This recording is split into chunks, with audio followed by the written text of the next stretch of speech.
bénisse. Shalom, Église de Dieu. Shalom. Soyez encore bénis dans sa présence. Nous bénissons notre Dieu pour ces moments de grâce et culte dominical qu'il nous offre comme un don.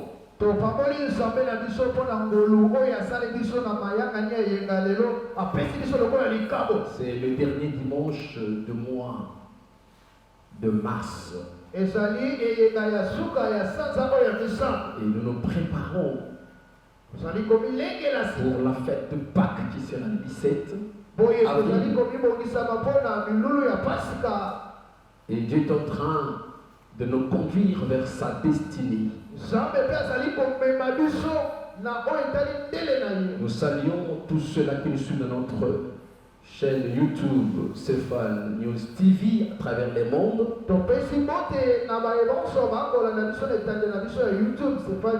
Et nous bénissons l'Auguste Ensemble qui est devant nous. Soyez bénis. Nous sommes dans notre marathon de prière depuis le 14 mars pour terminer le 3 avril.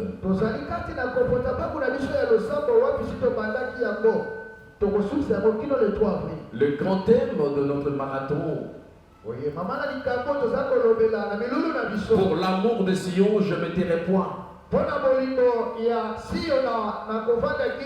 Et le sujet est tiré du livre du prophète Isaïe 62, verset 1.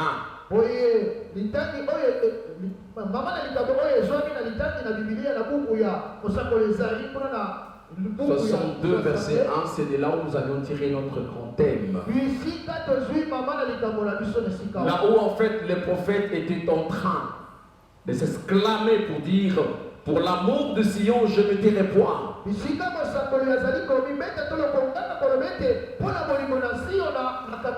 Et pour l'amour de Jérusalem, je ne prendrai point de repos jusqu'à ce que sa délivrance vienne.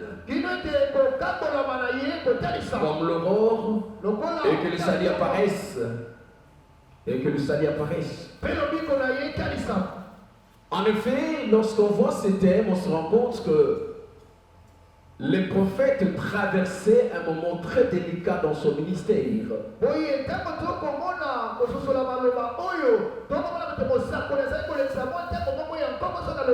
Il essaye en fait de parler sur de faits qui se passaient dans sa génération et dans la nation d'Israël.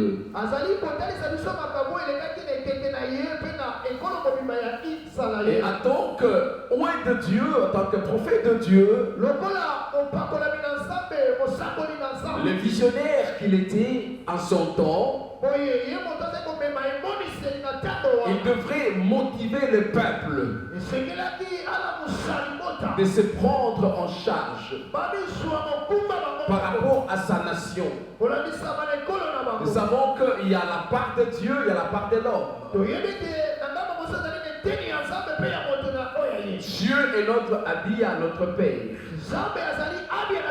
Il a toutes les solutions possibles que l'homme a besoin. Et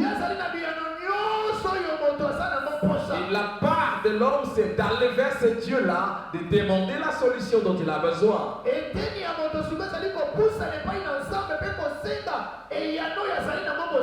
Les chrétiens doivent comprendre que c'est le temps que chacun se prenne en charge. Chaque chrétien doit se prendre en charge. Tu dois te prendre en charge spirituellement pour que tu arrives à résoudre des problèmes qui sont les tiens en fait, avec Dieu bien sûr. C'est le temps que nous puissions comprendre que tant qu'on va se taire, rien ne se réalisera dans nos vies. Il n'y aura pas de changement dans nos vies en fait. Et c'est ce que avait compris le prophète. Israël avait compris cela, que si Israël se taisait, rien ne serait réalisé en fait. Bethesda, écoutez très bien. Si l'église se taisait pour ne pas chercher Dieu, Si l'église est aisée pour ne pas parler à Dieu par rapport à ses soucis, à ses préoccupations, le ciel se tairait. Ça c'est très important. C'est pour dire en fait, c'est l'homme qui doit en fait chercher à impliquer Dieu dans sa situation tragique.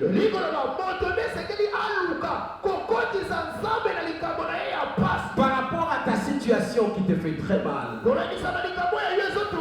par rapport à tout ce qu'il y a comme souci dans la vie, des choses qui ne marchent pas, des défis géants, gigantesques en fait, dont tu n'arrives pas à relever dans ta vie. Nous savons qu'il y a un Dieu puissant au ciel. Il y a un Dieu qu'Abraham aussi a cherché. Un Dieu qu'Isaac a invoqué en fait. Un Dieu qu'Israël a invoqué. Ce Dieu-là est capable. C'est lui auprès de qui on peut avoir l'audience pour trouver la solution à nos problèmes. Raison pour laquelle, bien-aimé le Seigneur, s'asseoir dans sa zone de confort, en train de se lamenter, de s'apitoyer, de se plaindre, ne peut rien faire ni apporter un changement. Les apitoiements, s'il vous plaît, les soucis, les inquiétudes ne peuvent rien changer, rien transformer dans votre vie. Aucune situation ne pourra atteindre la solution si ce n'est par la prière. En tant qu'enfant de Dieu, nous devons chercher ce Dieu-là. Qu'est-ce qu'il a dit en fait? Qu'est-ce qu'il a dit dans Jérémie 29, 12? Il dit, vous me chercherez. Ah, ça c'est Dieu qui parle, c'est pas moi qui parle en fait. Il dit, dis-leur, vous me chercherez. Et vous me trouverez. C'est-à-dire que l'intention même de Dieu que son peuple s'engage à les chercher. C'est pas seulement l'intention de Dieu, c'est à la fois le désir de Dieu en fait. Son désir est que toi tu te mettes à les chercher, voilà. Et que tu t'engages à les chercher comme Josaphat, quand il a vu qu'il y avait une coalition, une nation, pour le combattre en fait, dans sa crainte, dit la parole de Dieu, il se disposa à chercher l'Éternel. Ça c'est très important. Il n'est pas resté à pleurnicher, à se lamenter, à s'apitoyer, non. Mais la Bible dit, dans sa crainte, le roi Josaphat se disposa à chercher l'Éternel.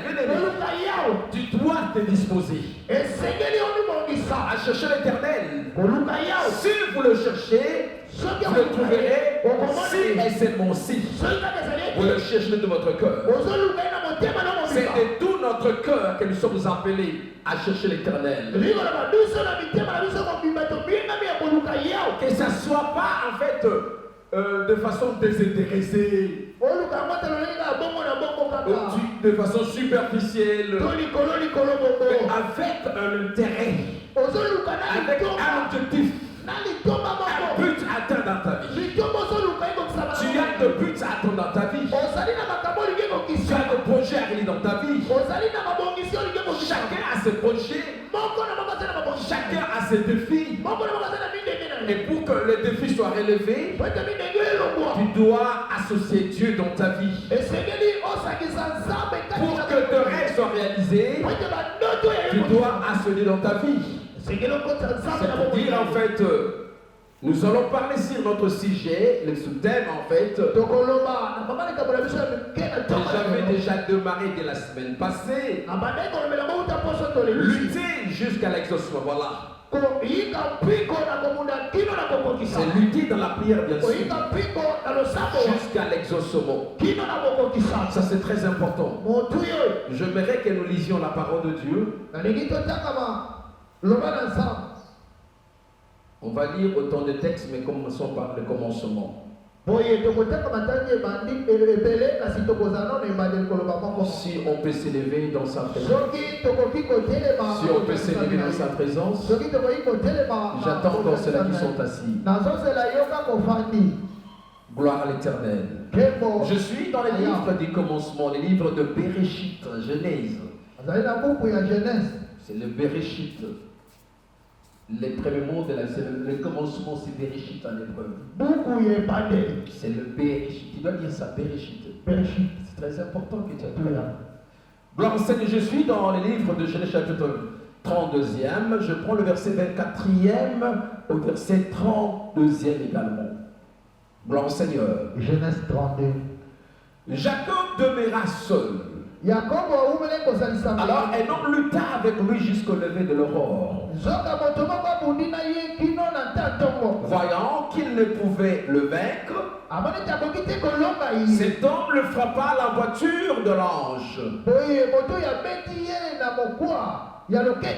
Et la voiture de l'ange de Jacob s'est démise pendant qu'il luttait avec lui.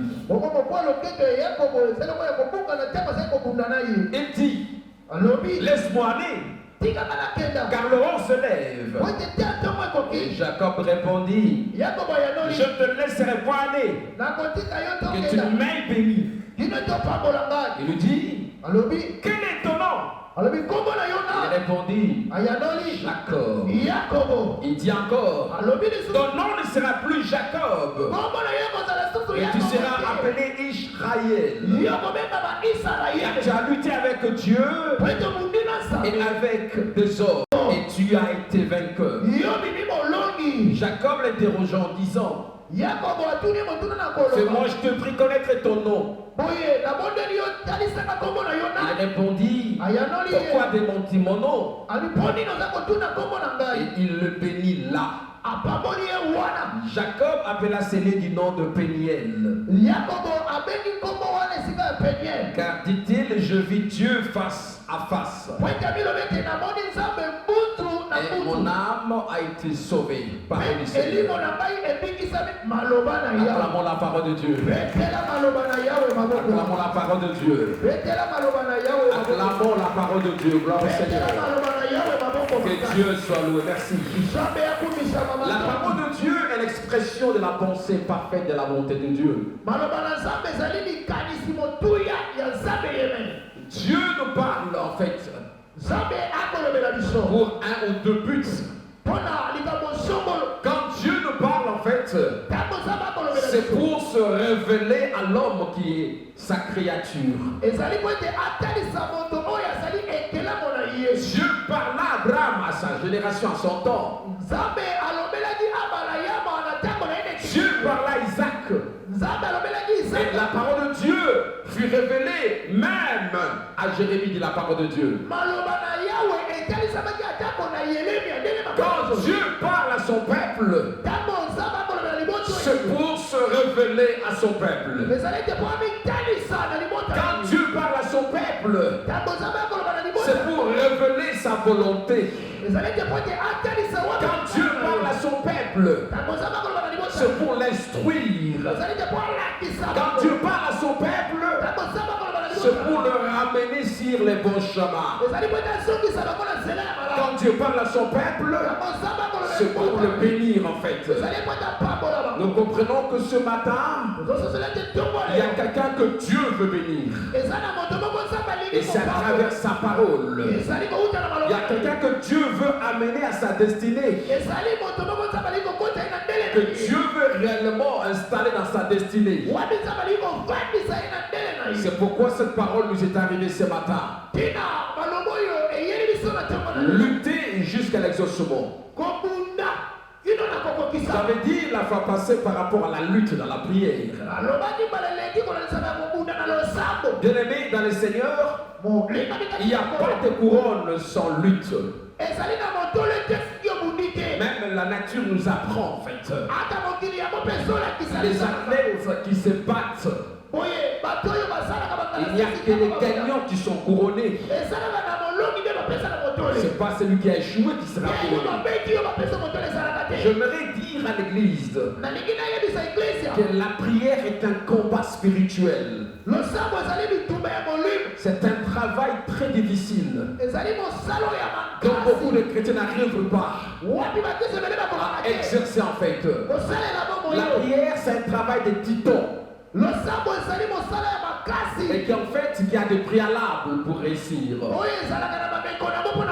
Je sais que tu pries, je sais que tu pries. Il y a beaucoup de gens qui prient, mais ils ne prient pas comme le veut le Seigneur. Il y a beaucoup de gens qui prient, mais moins de gens réussissent dans les prières. Moins de gens réussissent dans les prières. Il y a beaucoup de gens qui prient qui gênent. Mais peu de gens réussissent dans les prières. Réussir dans la prière et prier, c'est deux choses diamétralement opposées. C'est pour dire en fait, tu peux prier. Tu peux prier et ne pas réussir. Échouer dans la prière, c'est manquer l'exaucement. Ça, c'est un. Réussir dans la prière, c'est vivre l'exaucement. Ne sois pas distrait, mon frère, ma soeur. Ne perds pas ton temps devant le Seigneur. Quand on vient devant Dieu, en fait, c'est pas pour se distraire. C'est pour gagner ta vie. Nous sommes appelés à gagner, à triompher dans la vie. Malgré les circonstances qui nous entourent, en fait. Malgré tout ce qui est comme conjoncture actuelle. Malgré la nation dans laquelle Dieu nous a donné. Même si on est congolais, en fait, c'est pas une malédiction, en fait. C'est la terre que Dieu nous a donnée. Si les choses ne marchent pas, il y a un Dieu dans le ciel, gloire au Seigneur. Il y a un Dieu qui te l'a donné, ce n'est pas en vain. Lorsque Dieu donna à Israël Canaan, la terre de Canaan, en fait, dans la prophétie, Dieu disait, c'est une terre où coule le lait et le miel. Ça, c'est une métaphore, c'est une métaphore. Mais quand vous y arriverez, en fait, vous vous rendrez compte, c'est un pays presque désertique. Presque désertique. C'était pas facile, en fait. Et Dieu avait dit, le désert fleurira. Et ça, c'est Dieu qui a dit, c'est-à-dire, c'était un travail à faire. C'est un pays où coule le lait et le miel. Pour avoir le miel, en fait, le miel c'est produit par les abeilles, vous savez ça très bien. Et pour en avoir, il faut travailler, il faut combattre les abeilles. Il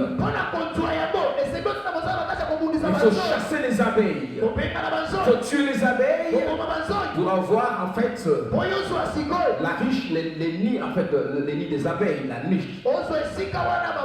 Cette riche qu'on appelle la riche en fait. En fait, c'est les nids des abeilles. Pour en avoir, il faut lutter. Il faut combattre les abeilles. C'est très important. C'est pour dire que quand Dieu s'adressait à Moïse, il dit, c'est un pays où coule le lait et le miel. Qu'habitent les Cananéens, les Éziens, ils sont là, les Étiens sont là, les Amoréens sont là, les Cananéens sont là. En fait, il y avait 7 nations qui étaient là. Et qui sont les abeilles en fait qui sont les abeilles. Ce sont ces nations-là qu'il fallait chasser. C'était les abeilles qui assiégeaient Canaan. Je vais te dire, tu as aussi un Canaan, mon frère. Tu as aussi un Canaan. Un Canaan, c'est une bénédiction que Dieu t'a gardée. Tu as une promesse de la part de Dieu. Mais pour que cela soit réalisé, tu dois chasser les abeilles de ta vie. Tous ceux qui sont obstacles pour que tu atteignes l'objectif de Dieu. Il y a un Canaan dans ta vie en fait, tu dois combattre. C'est un pays où coule le lait. Le lait. Il n'y a jamais un lac de lait. Il n'y a jamais un lac de lait. Il faut élever les troupeaux pour avoir le lait. C'est pour dire c'est le travail. Dieu voulait inspirer à son peuple la vision du combat et du travail.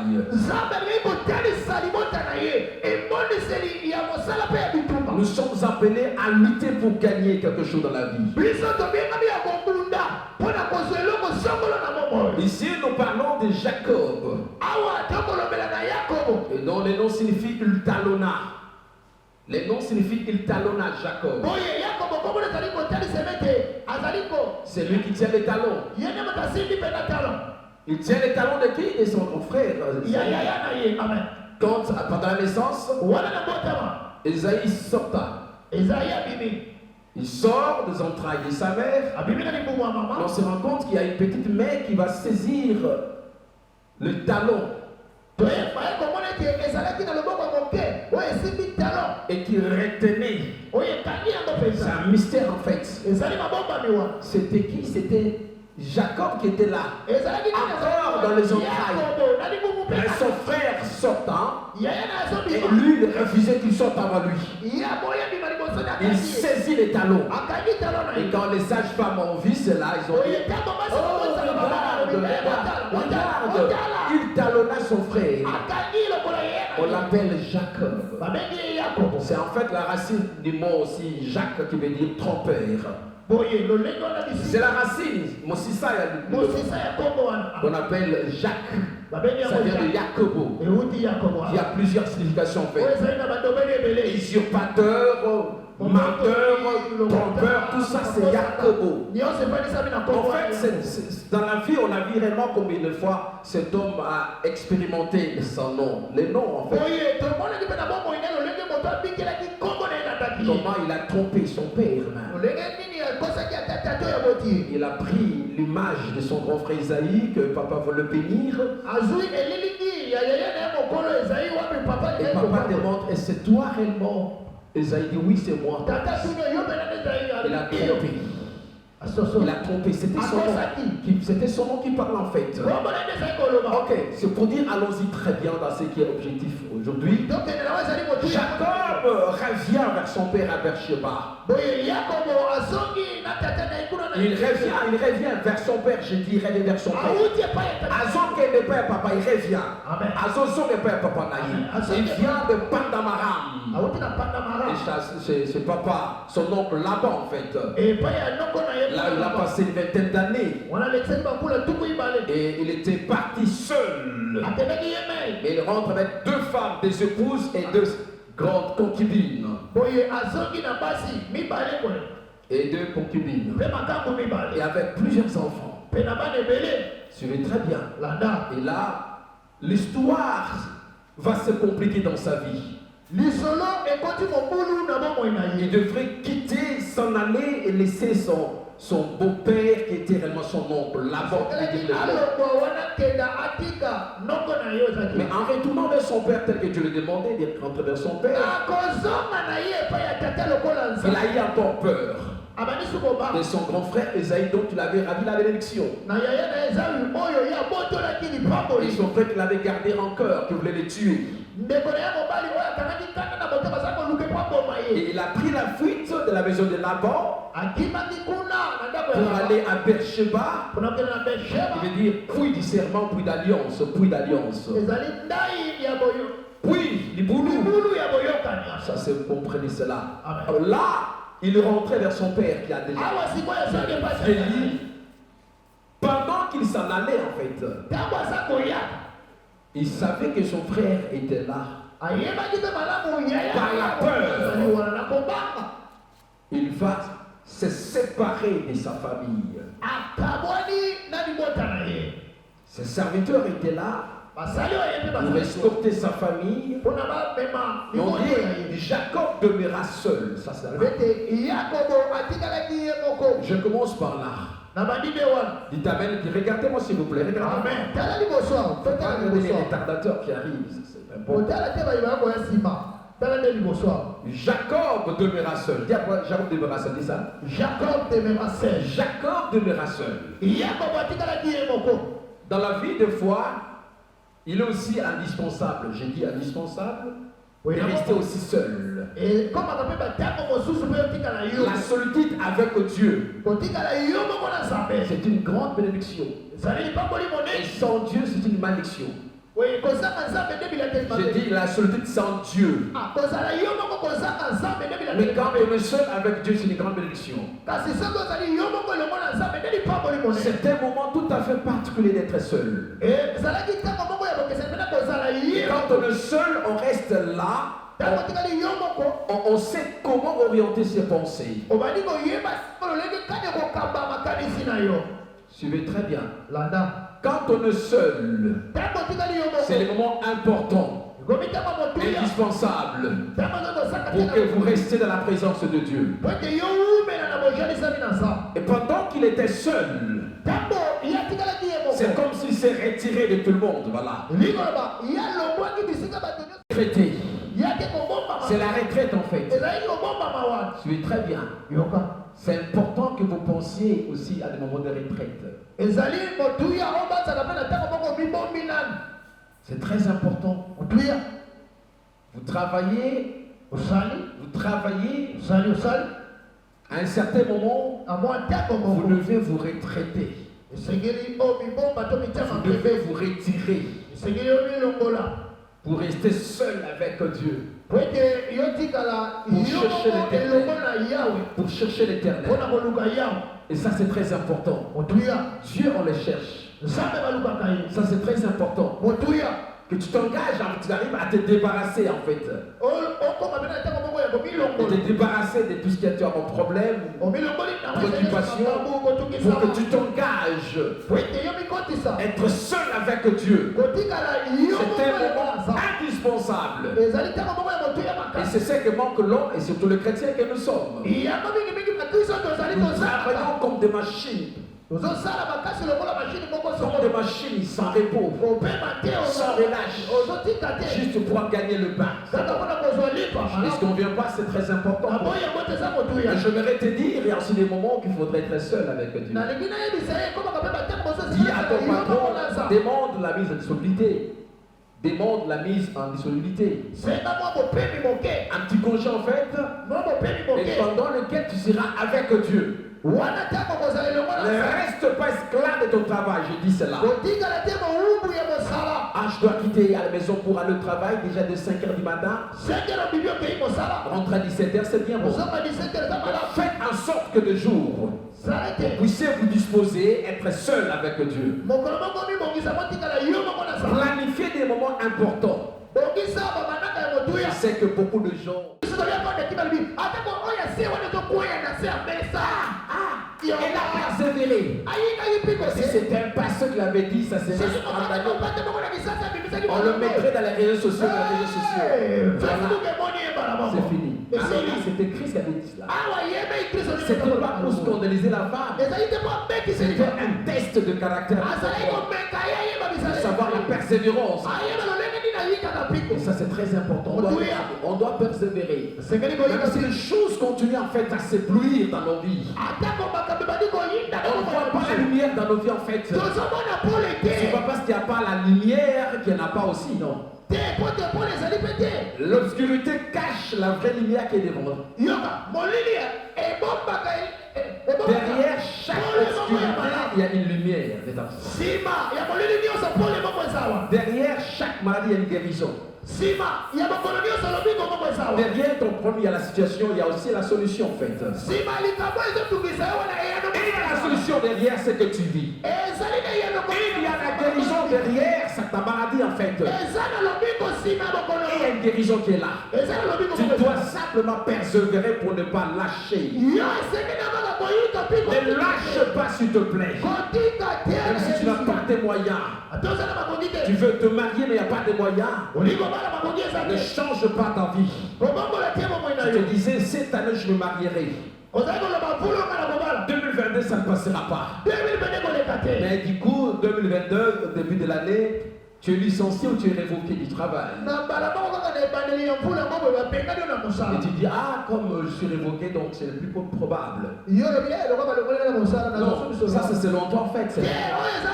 Tu es chrétien. Tu ne dépends pas seulement du travail. C'est pas dire que non, comme il n'y a pas de travail, il n'y a pas de mariage. Non, c'est pas ça. Même s'il n'y a pas de travail, je ne peux pas changer la date. Je ne peux pas changer mon agenda. Parce que Dieu savait cela. Je serai révoqué du travail cette année. Je serai révoqué cette année. Dieu savait cela. Et Dieu savait, et j'avais arrêté la date avec Dieu. En fait, qu'il pleuve, qu'il neige, Dieu agira. Dieu agira. Ne changez pas, ne modifiez pas de calendrier. Continuez encore à prier. Continuez à prier. Ça c'est très important. Un homme s'approchait du Seigneur. Ton nom ne sera plus Jacob. Ça veut dire quoi? Ce que tu représentais, tu ne vas plus le représenter. Il change son statut. Sa vie change maintenant. Cette parole change sa vie. Ton nom ne sera plus Jacob. Ta vie ne sera plus la vie de ton père, my God. La vie de ton père. Non. Mais tu seras appelé Israël. Là, c'est le nom qu'a baptisé à cet homme. On t'appellera plein. Et c'est-à-dire quand on voit Jacob, on voit une série d'échecs dans la vie. On t'appellera plus échoué dans la vie. On t'appellera plus échoué dans la vie. On t'appellera plus échoué. Même si les gens savaient que toi tu ne fais qu'échouer. Mais c'est tu as échoué. Tu n'as même pas un diplôme d'État. Et au mariage tu as échoué. Et au mariage tu as échoué. Dans le travail tu as échoué. Tu as échoué dans tous les domaines de la vie. Tu ne fais rien dans la famille en fait. Tu incarnes le chèque dans ta vie. Mais l'ange dit, tu ne seras plus appelé échoué. Et tu seras appelé Israël. Qui veut dire le vainqueur. Le vainqueur c'est Israël. Pourquoi tu es le vainqueur? C'est parce que tu as lutté avec Dieu et avec les hommes. Et tu as été vainqueur. Ça c'est Dieu qui qualifie cet homme de vainqueur. Parce qu'il a lutté en fait. J'aimerais te dire une fois de plus. Dieu veut changer ton statut en fait. C'est que les gens voyaient de toi. C'est que tu représentais dans les mondes. C'est que les gens disaient de toi. Tu es Jacob. Tu es Jacob. La femme qui ne se marie pas Jacob. La femme stérile Jacob. L'homme pauvre Jacob. Jacob. Tu ne seras plus appelé Jacob. Mais tu es maintenant Israël.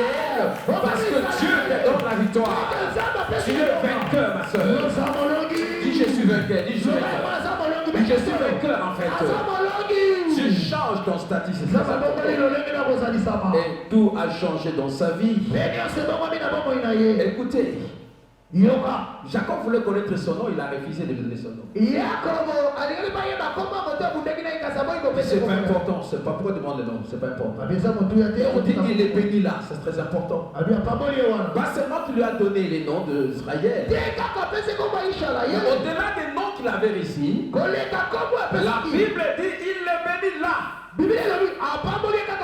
Et là c'est où en fait c'est cet endroit dont Jacob appellera Péniel, qui veut dire la face de Dieu. Péniel veut dire la face de Dieu. La face de Dieu. Il dit je vis Dieu face à face. Et mon âme a été sauvée.